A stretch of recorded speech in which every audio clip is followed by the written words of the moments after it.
Good afternoon, everybody. I don't have anything off the top, Matt, so if you want to kick us off. Please, thank you. Before we get into what I'm sure will be Middle East-related things, I just want to check on the state of transition. Has there been any contact between the Secretary and nominee Senator Rubio? There has not. We, of course, congratulate Senator Rubio on this announcement.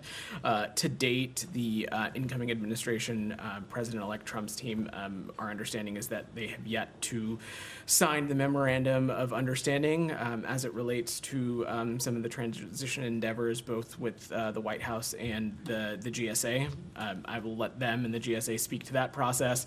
And as it relates to the transition between administrations, transition between secretaries, we stand ready to support that process, stand ready to assist. I have no doubt that in the weeks and time ahead, there will be appropriate engagement for that MOU to be signed, which... So in other words, that hasn't been... Correct. Yeah, that's right. Okay. Unless anyone else wants to ask about that, I want to go to the Middle East. I think, I don't think your question's on the transition, Ksenia. It is? Okay, go ahead. Exactly my question.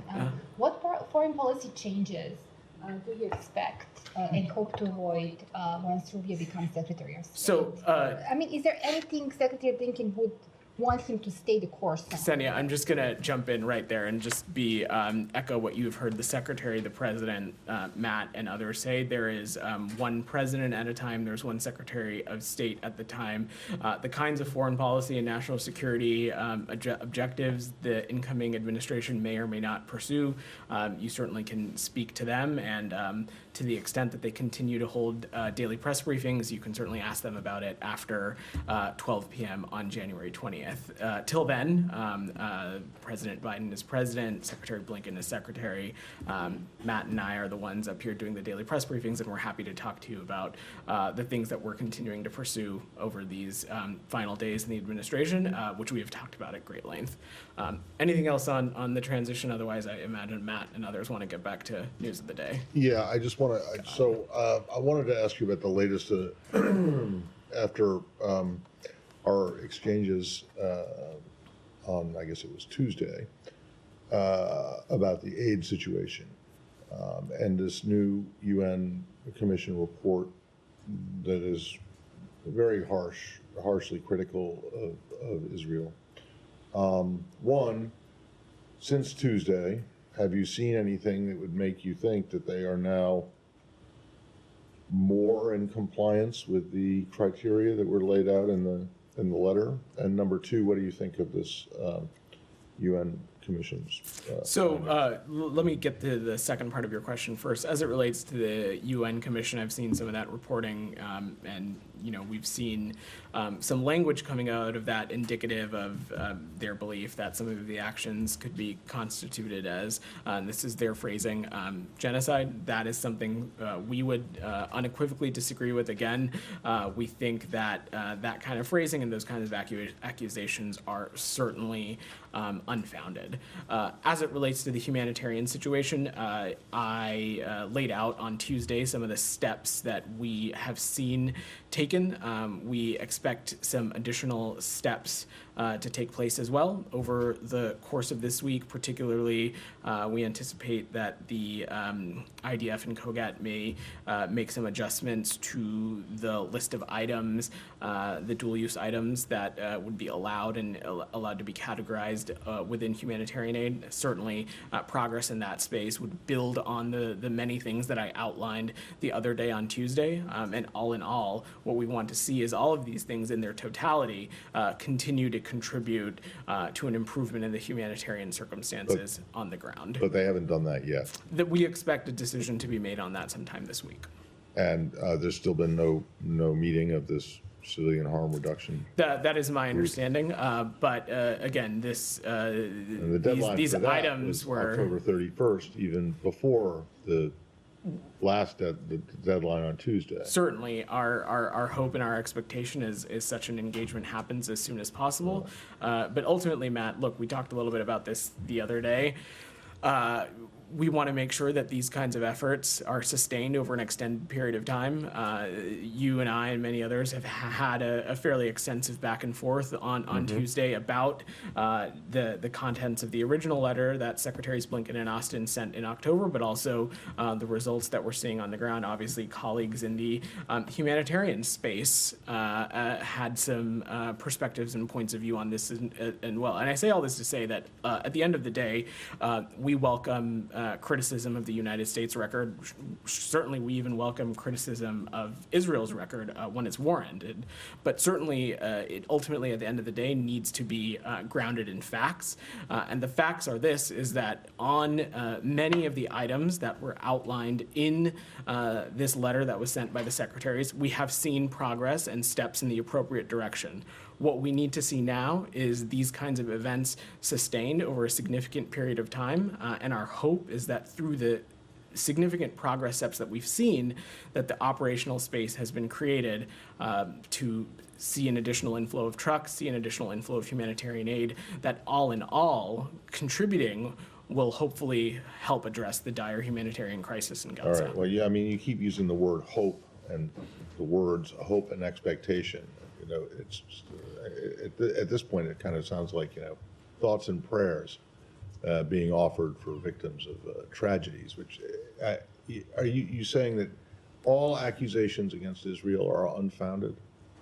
No, what I'm saying is the accusation of genocide, specifically in that UN commission, those accusations are unfounded. Also, in the point that I was making about criticism of Israel needing to be grounded in facts, our viewpoint is that some of the metrics that were outlined by some of these humanitarian groups in their scorecard release the other day are inconsistent with what we're seeing on the ground. And just some examples of that, that scorecard said that humanitarian aid had been cut off in the north. That is not accurate from our reporting and not accurate from our engagements with people in the region. Food and supplies had been delivered to Gaza City for weeks now, and last week we've also saw some progress in Jabalia and some of the surrounding areas. That scorecard had said that the Musawi humanitarian zone had not been expanded. Also not true. We have seen the humanitarian zone in Musawi expanded. So there are just some simple things like this that we think are inconsistent with the facts on the ground. That does not mean to say that the humanitarian situation in Gaza is perfect. It's not, as I said on Tuesday, but any criticism of the United States or Israel and our humanitarian undertaking absolutely needs to be grounded in the truth on the ground. And some of those metrics are inconsistent with what our colleagues and those who have been engaged on this deeply are seeing directly. Well, I'm kind of surprised you want to get into metrics that are contained in the NGO report, since you absolutely refuse to get into your own metrics when you were asked about it numerous times on Tuesdays. We certainly were. There was no resistance to get into some of those metrics. Let's get into the most basic metric, which was the number of trucks of aid going in every day. You said 350 was the bare minimum. What is it? That certainly was the metric that was outlined in the letter. And as I said on Tuesday, the metric that we had as it related to between November 1st and November 9th, let me just pull up my notes. And I unfortunately don't have a more updated figure for you at this time, but the metric that we had seen between November 1st and November 9th was 404 trucks. Again, I don't say this to say that we are satisfied with that number. We certainly are not. And some of the changes that I outlined on Tuesday, the opening of new gates, the waiving of the customs requirement through the Jordanian corridor, some other measures, the hope is that the government of Israel, the UN, and other regional partners can utilize those changes to see an influx of trucks go in. That is what the United States certainly expects, and it's what we're going to continue to push for as well. Daphne, go ahead. Thank you. Human Rights Watch said today that Israeli authorities have caused forced displacement of Palestinians in Gaza to an extent that constitutes war crimes and crimes against humanity. Have you seen anything that would make you agree with that assessment? We have not. Certainly, forced displacement is something that continues to be inconsistent with the principles that Secretary Blinken laid out in Tokyo. And again, I will let our partners in the IDF speak to the specific military tactics and operations, but it is wholly consistent and acceptable to ask civilians to evacuate a certain area while they are conducting certain military operations, and then for them to be able to go home. We have not seen any kind of specific forced displacement, but as you've heard us say consistently, this is something that we're going to pay incredibly close attention to. And if we see actions that are not just inconsistent with that, but inconsistent with what is expected of our partners and expected of how we enforce U.S. law, we'll take appropriate action as well. So you don't agree that there's been forced displacement to the extent that constitutes war crimes? We have not made such an assessment. And how can you say that you've not seen crimes against humanity, war crimes, genocide, anything like that, if there's still assessments that are going on within the State Department? What we have said is that these assessments are ongoing, and we've been very specific. We have not closed the door on necessarily coming to that conclusion. What we are talking about is that these are ongoing assessments, and we are going to continue to pay attention to the kinds of actions and behavior that we're seeing. And can I ask on Lebanon? Sure. Yeah, go ahead. Israel launched airstrikes on Beirut's Hezbollah-controlled southern suburbs today, keeping up its unusually intensive bombardment of the area for a third consecutive day. Lebanon's health ministry said Israeli attacks killed 21 yesterday. Do you have any concerns about these airstrikes? Does this hinder ceasefire efforts? We certainly would have concerns. Look, you've heard us say time and time again that we do not want to see these kinds of consistent operations in Beirut, especially as it relates to densely populated areas. This is something that we're going to continue to stress with our partners in Israel. Ultimately here, Daphne, why we have been pressing so aggressively for a diplomatic resolution is because we want to see the conditions created that allow for civilians on both sides of the blue line to be able to return home. And we also want to see UN Security Council 1701 effectively implemented, which would require Hezbollah to disarm and withdraw to north of the Litani River. Certainly, we have not seen that yet. And just on that, a senior Lebanese official signaled that Hezbollah is ready to pull its forces away from the Lebanon-Israel border in any ceasefire, while rejecting Israel's demand for freedom to act against Hezbollah in Lebanon in the future. What do you make of this? How much of a sticking point is it at this point, and how can you resolve it? I'm certainly not going to get into the specifics of the negotiations, Daphne, but consistent with 1701, of course, is that Israel is also required to withdraw to a certain point as well. But beyond that, let's not lose sight of the fact or forget that Hezbollah is a terrorist group, a terrorist actor, and certainly we would need to see some significant progress in the implementation of 1701 as part of this. Go ahead, Sean. The Human Rights Watch report. In addition to, or as part of this, they're pointing out that the large parts of Gaza are now completely uninhabitable because of the Israeli military campaigns. Does the State Department take issue with the facts behind that the military operation has done that? Sean, I'm certainly not going to stand up here and dispute the fact that there has been damage done to civilian infrastructure and numerous civilian facilities across Gaza, and have certainly made some of them inhabitable. Ultimately, though, that is why one of the things that Secretary Blinken and others have been so deeply engaged on is finding an end to this conflict and ultimately pivoting to a conversation that is related to what happens the day after. And at the crux of that is what steps are we going to undertake to make sure that Gaza can rebuild, that it is no longer a springboard for terrorism against the Israeli people, that it is no longer under the control of Hamas. All of those things we think are vital. And the I mean, you mentioned that there was, of course, damage done. The State Department acknowledges that to civilian infrastructure. How is that distinct from what Human Rights Watch is talking about? Their conclusion being that this amounts to crimes against humanity and, in their view, ethnic cleansing. Why do you dispute that? So, I'm not going to get into the specifics of the report specifically. haven't had the chance to read it in detail. It simply was asking Daphne's question if we agree with the conclusions that we've seen some kind of forced displacement, which we have not. That being said, that certainly would be a red line for the Secretary and certainly be a red line for us, which is something that we laid out pretty clearly in Tokyo almost a year ago. And those principles that the Secretary laid out in that speech continue to be the pillar of how we view the ongoing conflict, but ultimately what we want to see, what we want the building blocks of the day after to look like. Yeah, go ahead, Said. Unless you had anything else, Sean. We'll come back to you. Yeah. Go ahead, Said. Thank you, Vedant.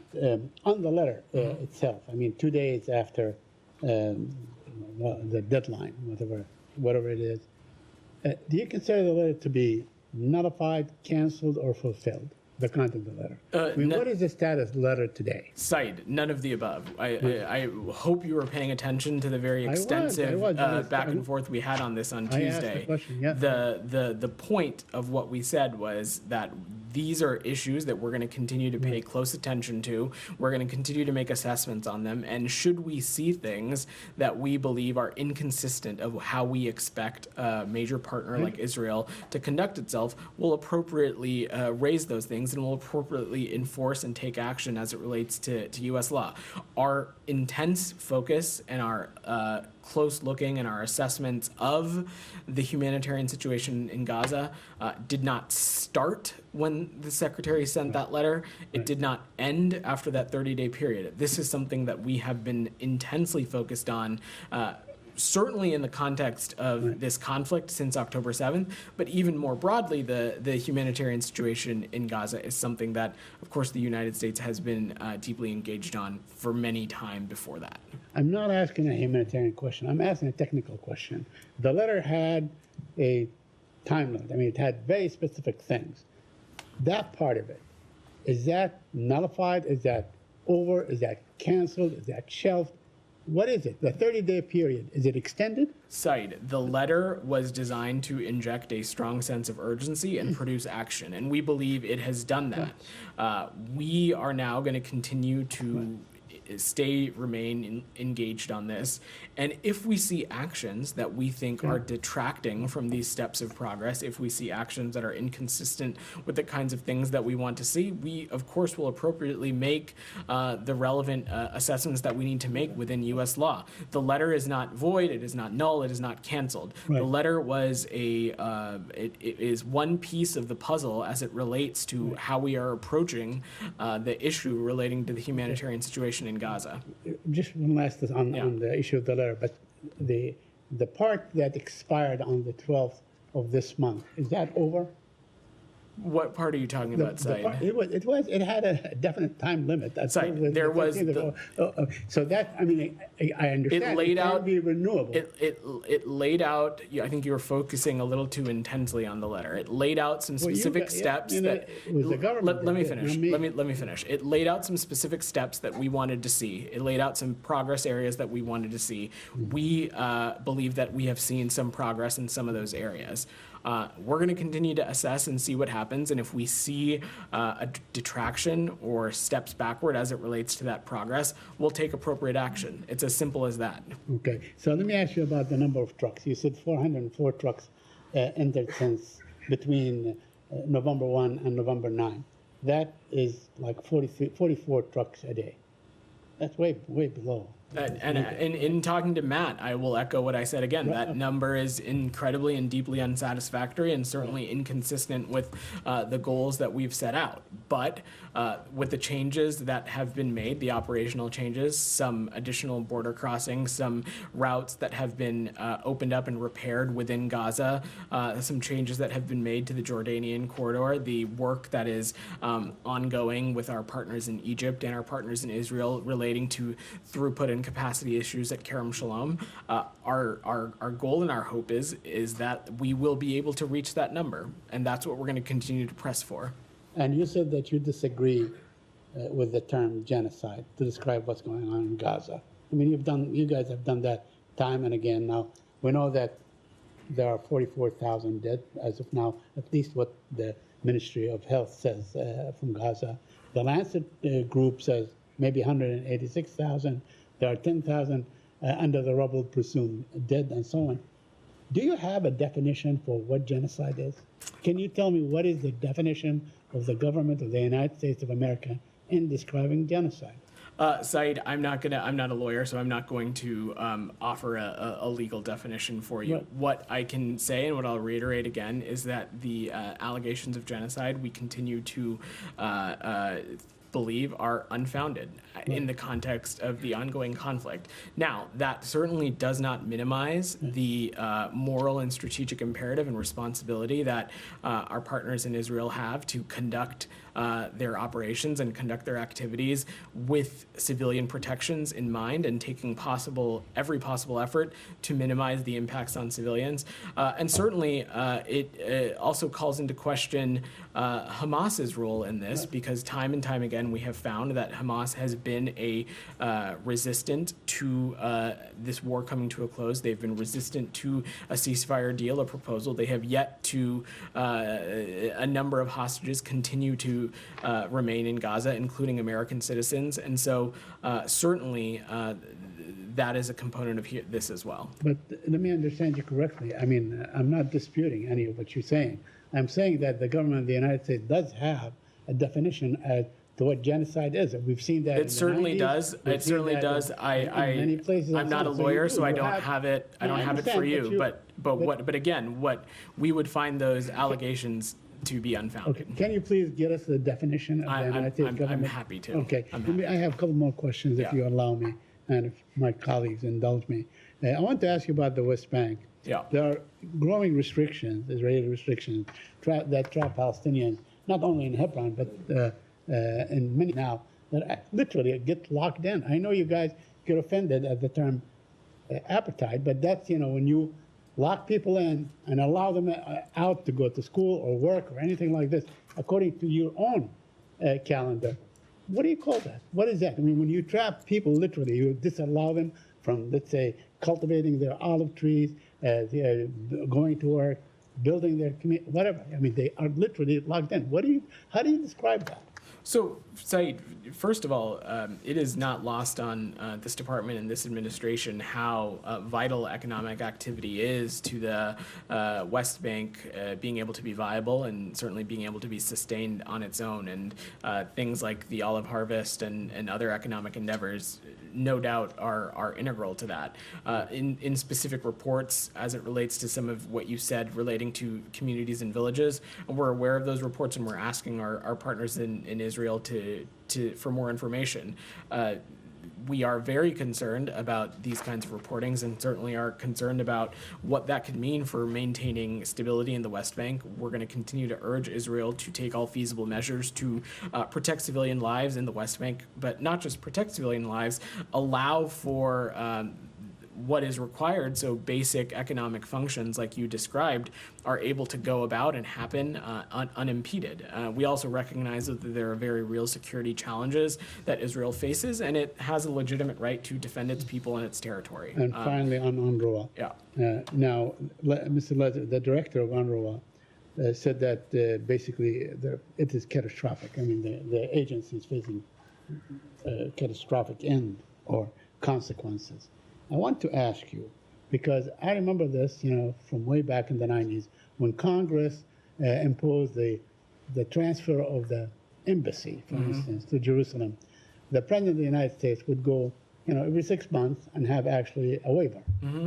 So why cannot the President of the United States, in his last 2 months and a half, I guess, issue an executive action that would actually do the same thing to UNRWA, that would continue aid and allow it to function and help, although there is, a congressional legislation. So, Said, I'm not going to engage in hypotheticals, and I certainly don't have any new policy or endeavor to announce. What we've stated before is that we continue to be deeply troubled by the passage of these bills in the Knesset, and we're going to continue along with other members of the international community to press upon the Israelis the ramifications of this bill being implemented.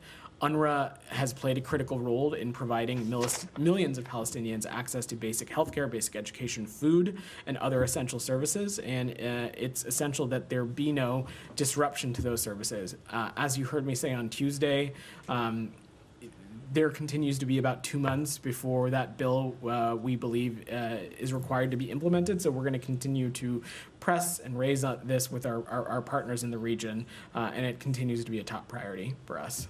Thank you. Go ahead, Doc. Harper, Dr. Harper. Thank Go ahead. you, Vedant. Yeah. I know you said on numerous occasions that UNRWA is an essential humanitarian organization that puts their lives on the line, delivering food, water, and medicine to Palestinians. My question is to you is, how can UNRWA be an essential humanitarian organization when they indoctrinate children in their schools to kill Jews and aid and abet Hamas to terrorize Israel? And a couple of quick follow-ups. So I just don't think that characterization is true, Doctor. Certainly, we share concerns that Israel and others have that a small number of UNRWA's personnel were involved in the October 7th attacks, and that those may or may not have had ties to Hamas and other armed groups. We're also concerned that UNRWA's facilities may or may not have been, some of them, compromised by Hamas, which also we believe to be unacceptable. But let me be clear, the vast majority of the group and the vast majority of the people working within the organization, they play a critical role to providing life-saving aid to millions who need it. Jani, go ahead. Quick follow-ups. We got to move on. Jani, go ahead. Thank you. Thank you very much, Yeah. Vedant. I'm sorry, Vedant. All good. People get my name wrong all the time. You'd be still. Go ahead, Jani. Okay, thank you. Question on the Ukraine and Yeah. North Korea and Russia. Secretary Blinken, during visit to NATO, he said the North Korean troops are participating in the battle and that the U.S. will respond sternly.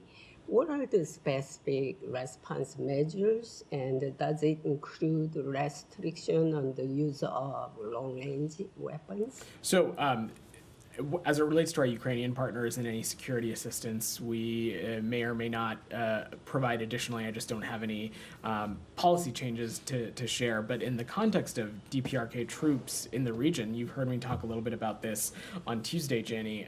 And in terms of what our action will be, at the center of this will be dealing with it in close coordination with our allies and partners. Secretary Blinken's comments, you have to remember, we're at NATO, so of course we're going to be talking about this with our partners at NATO, but also the DPRK's involvement in such a thing no doubt causes great concern and consternation for the Indo-Pacific region. And so part of this is working on this collaborative with our partners in Japan and the Republic of Korea as well. Is Ukraine winning the current war? What is the current status in the Ukraine? Because they winning or Russia winning this war? What happens is Jani, you have to look back at the totality of this picture, and since February of 2022, we have seen immense bravery from our partners in Ukraine, from the Ukrainian armed forces. We've seen immense bravery from President Zelensky and his team in leading the people of Ukraine and leading the country, utilizing with great vigor and utilizing with great strategy the kinds of security assistance that the United States and its allies and partners are helping provide over the course of this great conflict. And ultimately, at the end of the day, what President Biden is committed to, and Secretary Blinken reiterated this yesterday in Brussels, is that we are committed to making sure that every dollar that we have at our disposal will be pushed out the door between now and January 20th. That is one of the things he discussed with NATO leaders. And we want to make sure that Ukraine has what it needs to continue to effectively engage on this in 2025 or negotiate from a place of strength. Ultimately, that is up to our Ukrainian partners to decide. And we're also going to be counting on our partners in Europe and others to strongly support Ukraine's mobilization with additional artillery, air defenses, munitions, and other kinds of training for Kyiv's forces. Quick, lastly, Okay, go ahead. North Korea, yeah. I mean, it was reported that the North Korean troops dispatched to Russia are mercenary, and the salary they received from Russia in return will be used by Kim Jong-un to fund the development of nuclear weapons and WMD. I mean, I don't have any reaction to offer to that, Jani, beyond the closing I'm of. concerned. what we're concerned about is the closening of relations between the DPRK and Russia, and we continue to see these kinds of actions, which are of great concern. Thank Go you. ahead. So IAEA Director General Grossi is in Iran, and he had a press conference. I hope you followed a part of it. So he also said that he's going to visit Fordow nuclear facility and Natanz. This is the first time happening. What is your take? Is it a sign of Iran changing behavior?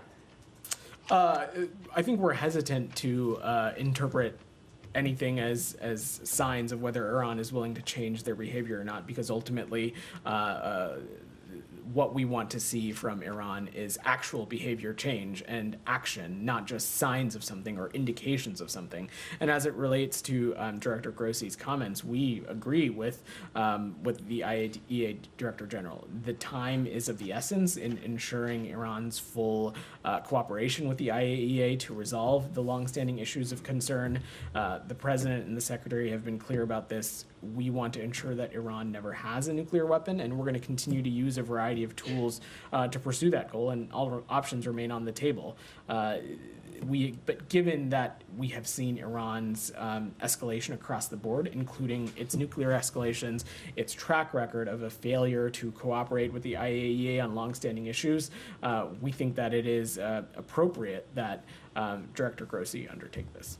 So E3 also, in the next week's IAEA Board of Governors are going to push for a resolution against Iran. Is the U.S. on board, given that some Iranian officials are indicating that they will reciprocate by getting out of NPT? Well, we're tightly coordinated with our E3 partners in advance of this Board of Governors meeting, and we strongly support these kinds of efforts to hold Iran accountable. And I will just leave it at that. You know, we're going to continue to work with fellow IAEA Board Governors to ensure Iran's full cooperation with the IAEA. Goyal, and then I'll come back. Thank you, sir. Go My ahead. question is on India, U.S.-India relations.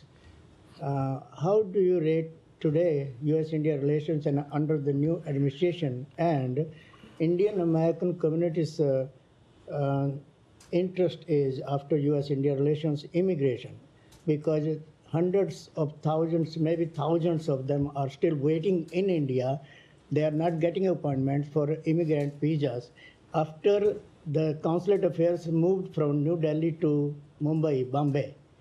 And that's a major concern. And 2, 3, 4 years, their husbands and wives are still waiting in India. They are not getting appointment based, especially from the Mumbai consulate. Yeah, so let me say a couple of things. First, what the incoming administration may or may not pursue as it relates to their relationship with India. I'm going to let them speak to that. I am not a spokesperson for the incoming administration. President Biden and Secretary Blinken continue to view India as a vital partner. There are a number of areas which over the course of the past 4 years, you have seen tangible ways in which we have deepened that cooperation, whether that be trade issues, whether that be security cooperation. India continues to be an important vital partner when it comes to the Indo-Pacific, when it comes to global regional stability.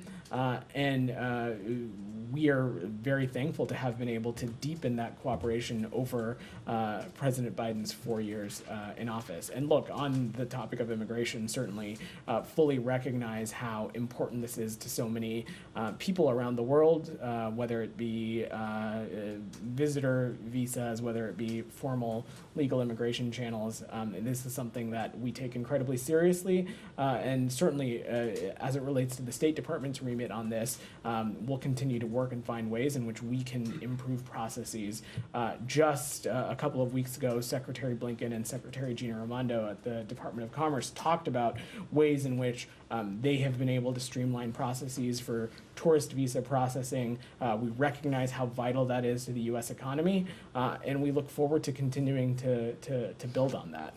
Thank you, sir. Daphne, go ahead. Thank you. We're reporting from sources that the U.S. ambassador to Lebanon submitted a draft truce proposal to Lebanon's Speaker of Parliament today. Can you confirm this? I don't have any thing to offer on that from up here beyond just saying what we continue to remain deeply engaged and focused on is wanting to see a diplomatic resolution, one that will ultimately allow civilians on both sides of the blue line to be able to return home. And has Israel given its okay on this proposal? Again, I just don't have anything to offer as it relates to this proposal. Go ahead, Sean. Sure. Could I ask about COP29? Sure. Sort of a plot twist in climate negotiations. President Aliyev was attacking the Dutch and the French over their foreign policy. It's caused a bit of a ruckus there. Does the U.S. have anything to say about this, about how this affects negotiations going forward? So the specific engagement you might be describing, I'm not fully familiar with, but what I can say is that we do have a robust delegation at COP29 led by Senior Advisor John Podesta. That team is working to mobilize issues surrounding climate finance and building on vulnerable communities' resilience to climate impacts. There's a lot of important work that's been done over the 4 years under President Biden that we think that we can continue to build on in the time ahead, and so that's what we're focused on. As it relates to this specific kerfuffle, as you described it, I'll have to check and we'll get back to you, see if we have anything else to offer. Sure, and an obvious question, I know you can't speak for Yeah. the incoming administration, but climate, to put it mildly, is one issue where there's a lot of disagreement between the Biden administration and what we expect from the Trump administration. How can the U.S. negotiate? And I realize that Podesta has spoken himself, but from the State Department's perspective, how can the U.S. engage in this meaningfully when everything could be torn up? Well, I think, Sean, what you have to, there's 2 points here. First, U.S. climate leadership over the past 4 years has delivered some clear results. It has created more than 300,000 clean energy jobs. We've seen more than 450 billion new private sector clean energy investments. It is a tool that we think is helping hardworking families save on money, on energy, on transportation costs. The other thing, Sean, is something that people don't think about, is that when addressing things like the climate crisis, when you are investing in tackling that challenge, there is a physicality to it. When whether it be in the United States or whether that be in countries around the world, when countries invest in clean energy sources, when countries invest in alternative fuel sources and things like that, there's a physicality to that infrastructure that is hard to just undo with the wave of the pen. So again, I cannot predict or preview what a future administration may or may not do, but the EV chargers and offshore wind infrastructure and things like that we have seen built up under this administration, not just in the United States, but in areas around the world, there's a physicality to that. And we know that that is going to persist and continue, and that is going to continue to play a role in addressing the climate crisis. Go ahead. Yeah. 25 people were killed and many others injured in a bomb blast at a railway station in Pakistan, Balochistan province. A terrorist organization, BLA, claimed responsibility targeting military officers. So what are your thoughts on the recent surge in deadly terrorist attacks in Pakistan? So, firstly, we strongly condemned the BLA Majid Brigade's November 9th bombing at a railway station, and we extend our deepest condolences to the victims and their families. We have a shared interest in combating these kinds of threats with Pakistan. We have a shared commitment to regional security.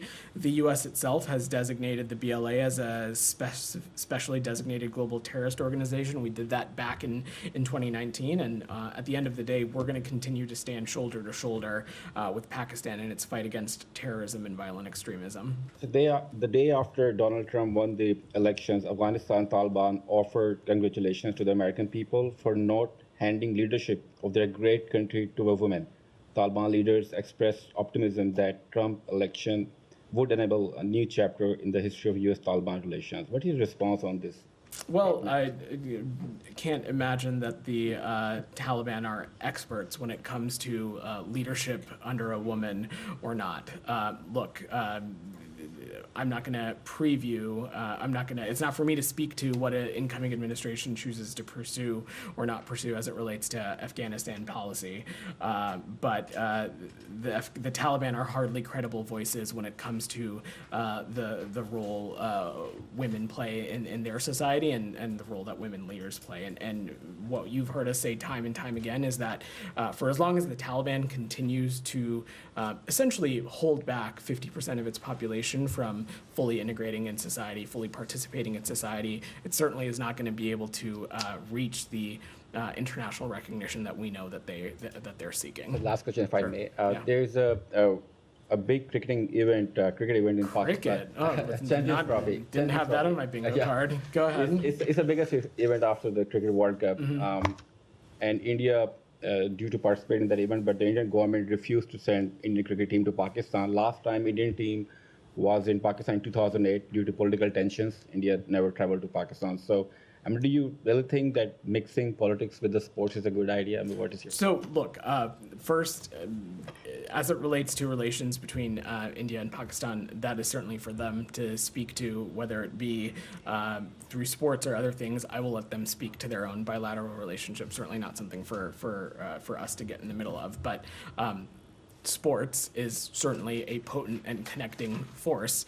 You have seen this secretary, this department really prioritize the role that sports diplomacy has in connecting people. It is something that I know is incredibly important to our current Undersecretary for Public Affairs and Public Diplomacy, Lee Satterfield. It's something that our former Undersecretary for Public Affairs and Public Diplomacy, Liz Allen, really championed. And at the end of the day, sports connects so many people, and it's a great way for those human-to-human and people-to-people ties that this administration has really prioritized.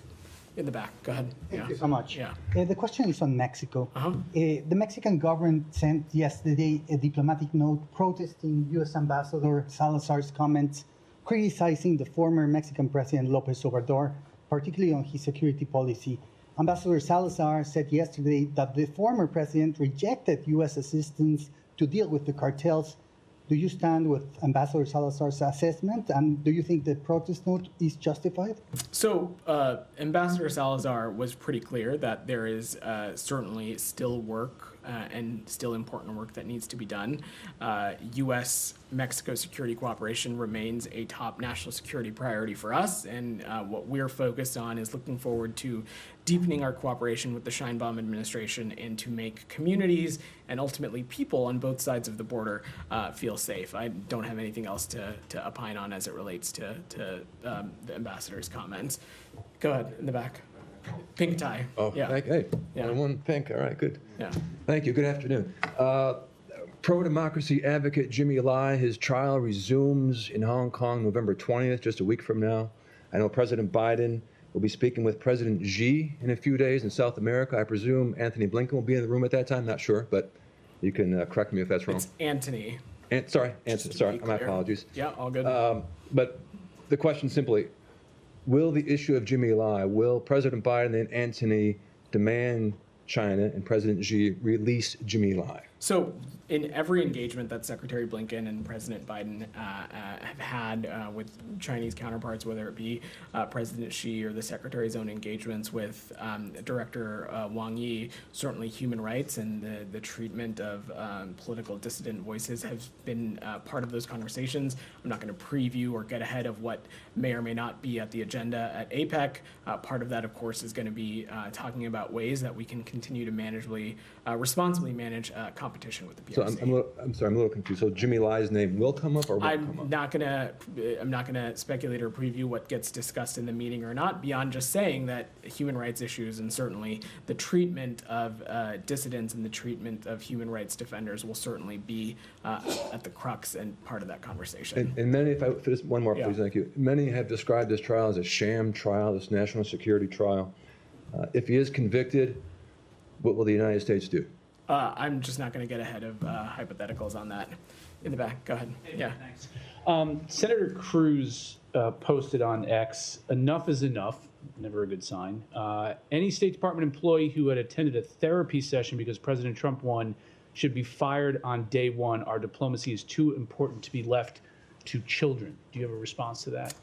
Wow, a couple things. So, first, I would hope that the senator is not implying that wanting to take care of your mental health or wanting to care for your mental health or take appropriate efforts to address mental health issues are childish, because that's certainly not what we believe. And whether it be a domestic election result, whether it be COVID-19, whether it be some of the protests that took place over the summer of 2020, whether it be in the immediate days and weeks and months following October 7th, this department has prided itself on the resources that we have made available to our workforce in dealing with these very complex, challenging, mentally difficult topics. Part of that is, as managers, creating the space to engage on some of these challenging topics, creating the space for your employees to share their legitimate feelings about any event. And we would want to make sure that these kinds of resources and spaces are utilized regardless of who was president and regardless of what the election results may or may not have been. Did state offer similar sessions 4 years ago after the election? I'm sure that there were. I did not work here at the time, so I certainly can't speak to that. But the point that I'm making is that regardless of what the domestic political event was, and we fully recognize that we're a country of differing voices and people may have different points of view on any event, including election results. Certainly, no doubt that there are differing viewpoints within the own workforce of who may or should not be president. The point is that we want these kinds of resources and spaces to be available should our employees need them. Yeah, go ahead. Yeah. Thank you very much, Vedant. Thank you very much. This British national, Miss Ellis, recently went to Pakistan to meet the family of Ajab Khan Afridi, who had kept her captive. And she went there just to pay respect the time that she spent there as a captive. I promise that this couple of weeks that you and Matt are here, I will fully respect you as I always have, and I'll treat you with kindness. I just have two questions. Number one, I have never seen in Pakistan leader of opposition in this Congress, leader of opposition, Congress means in Pakistan National Assembly, leader of Senate, opposition in the Senate, leader of Punjab Assembly, leader, speaker of all of them being arrested in one day. Do you have any comment? So these seem to be largely internal issues for Pakistan. I'm not familiar with this, so I just don't have anything to offer on that. And just last one thing, I have also started calling our new DOGE ministry head, Mr. Elon Musk. Is he aware that in Pakistan, or would you please at least bring in his notice that in Pakistan since 6 months, X is banned. And even the VPN now are under this whole registration process. I know my colleague has brought you notice. Look, on internet freedom issues, which I think is the crux of what you're asking about, these are the kinds of things that we raise with countries around the world, including, of course, through our bilateral relationship with Pakistan. And I'm just not going to opine on what Mr. Musk may or may not know. But look, internet freedom is something that we'll continue to raise around the world. Right. Thanks, everybody. Thanks, guys. Thank you.